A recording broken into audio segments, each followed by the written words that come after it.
how much receiving is too much receiving? Let's say they are naturally a giver. How much is too much receiving before they feel like they're just like you're just taking? Oh, that's a fun one. So if I'm interpreting this correctly, I don't know if there's not a formula to this, but how much before somebody starts feeling taken advantage of? Thank you, because I can't think of the what I was trying to ask. Cool. Do you want to chat about this for a minute, or you just want me to kind of answer it generally? You Uh, can just answer it generally. cool. So with that, that also really depends on the level of security that you and your partner have. That depends on the level of security that your partner has. So again, I'm going to go off of the assumption that we're working with a masculine male and a feminine female. And if he is truly in his masculine, then there is a lot of security. And so there's a lot to give, because remember, giving is an act of wholeness when we're balanced. When we're not balanced, giving is a sign of codependence and codependency. So it is up to your partner to make sure that they are not giving from a codependent place. Here, let me give, let me give, let me give so that you're going to get me on the back end. This can be a narcissistic trait, or it can be a codependent trait. And honestly, the manipulation game is kind of inherent in both traits, and we see them as opposites, but they're a lot more similar than we think. So I mentioned them quite a lot together. But yeah, if you are giving from a place with an agenda, no matter what, at some point it's not going to be enough. How to make sure that you are not overtaking. Let me choose my words here. Again, if your partner, if we're talking about two healthy partners here, I'll go into the toxicity in a minute, but if we're talking about two healthy partners, typically there is a checks and balances. For myself and my partner, I have a tendency to go codependent. I do. And so from this perspective, it is up to me. Damn, I thought I was going to talk about the healed version, but no, let's get the toxicity out of the way, because that's what's coming up. As someone who tends towards the codependent. Hello, my name is Chelsea. I will sometimes overgive, and I don't know that I'm doing it. There are some partners who don't know they're doing it. They will enjoy the giving. They will enjoy the here's this. And then there's this weird little click that happens. And all of a sudden, the codependent partner starts realizing, I'm not getting anything back. What's happening there is that the giver in this situation has not been paying full attention to what the receiver actually desires. So I would give and give and give and say, okay, I think this is what he wants. I think this is, I'm going to drive out to him. I'm going to drive, I'm going to do all this. And again, this was not my intention. But this is what really happens. So I'm driving out there to take care of him because I know he's tired after work, and I am really thoroughly enjoying being able to care for my partner. Now, again, I am more feminine dominant. So already I'm clicking into an energy that is not natural to me and not where I prefer to stay. So already I'm switching into something that I don't want to, again, stay in, or something that's not my preferred dominant energy. But I'm doing this because I really feel like I love him. So all of a sudden it occurred to me, and again, this was much more rampant before I started my healing journey. So it's a lot more subtle now. So sometimes it flares up and I have to catch it. But what had happened was I kept figuring at some point it would occur to him that I've been driving out there a lot lately. And that he was going to magically assume, okay, cool, I should probably drive out there more. And he was in small doses. He really was doing his best. He was trying to come out as much as he could, but I also entered him into a contract that he had no idea about, which was not fair of me to do. So that led to a come to Jesus. We're back on track, and So with that, that was a healthy version of a toxic trait. We caught the toxicity before it developed into something full blown, and that receiving became taking, because his ask has always been that I don't hold stuff from him. Now, again, I didn't know I was holding stuff from him. This was all something that was happening because I was feeling out of balance.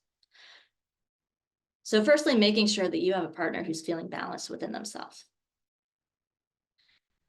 And again, you kind of know your partner best. You know your friend best. You know your business partner best. If you see them stressing out, are they coming from a balanced place? If they start giving you things that you didn't necessarily ask for, to a point where you're starting to feel awkward, not awkward, but if they are, say, sending you flowers every day, maybe you're not a huge flower person.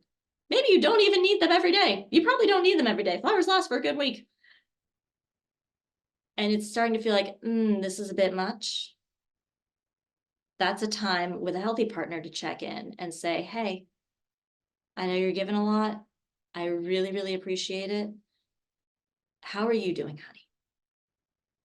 And check in and see, how can I pour back into you? That's a question that I find myself having to ask Ryan quite frequently, just because I want to make sure, hey, he is a giver, and I want to make sure that I'm not leaving his needs out. So every so often I'll just check in and say, hey, what can I do to make you feel loved? What can I do to pour back into you? Especially if I know that he's going through a stressful time at work. And feminine partners are really good at that because we're intuitive. We know. You masculine partners, I would like this on the record. You masculine partners can't lie to us. We know. Yeah, see, we're seeing some nods.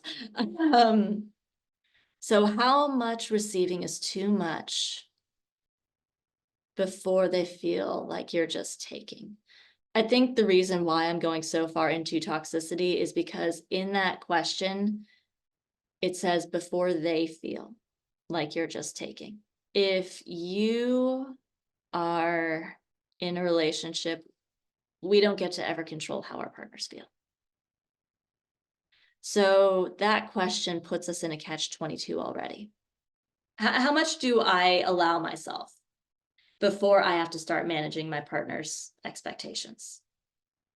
And that's not, I don't think that was that's definitely not the direct words you use, but there's a little bit of energy in that that says to me, how much do I allow myself before I have to start worrying about them thinking some kind of way about me?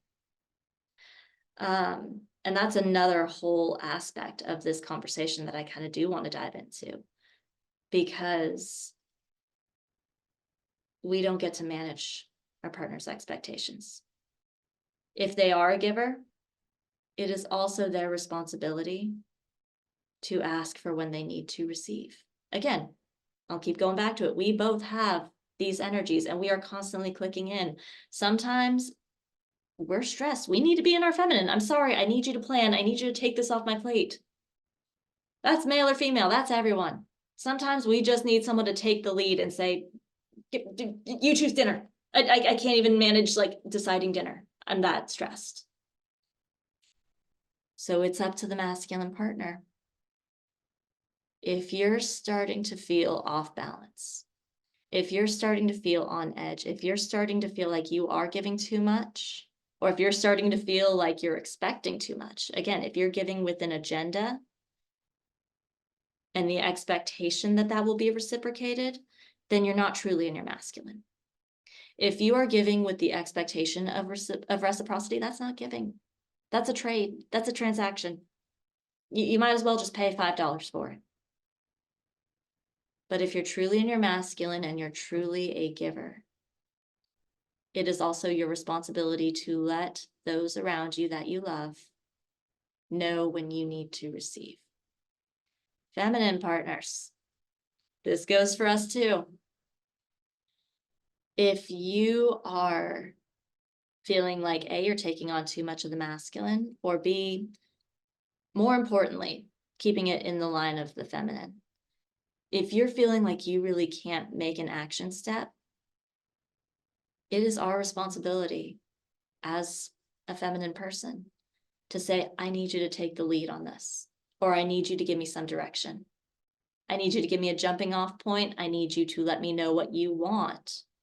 That's another conversation that a lot of, masculine and feminine partners have, especially kind of in that early phase of dating where we're afraid to kind of admit that we want each other and that we need each other. It's well, do you want to hang out tonight? Well, I mean, yeah, you can come over if you want. Well, I mean, do you want me? Oh, I mean, you can come over if you want. And neither side is wanting to put pressure. No, let me know what you want. And it is the feminine partner's responsibility to let their masculine partner know what they want. That was where I went goofy with the codependence thing, because I was not asking for what I needed from Ryan. And then I got in my head, and then I started over giving because I thought that was going to be the solution, and it was so not. So that is the wild and wacky roller coaster to what I think that question was trying to get at. Did that answer your question, Andrea?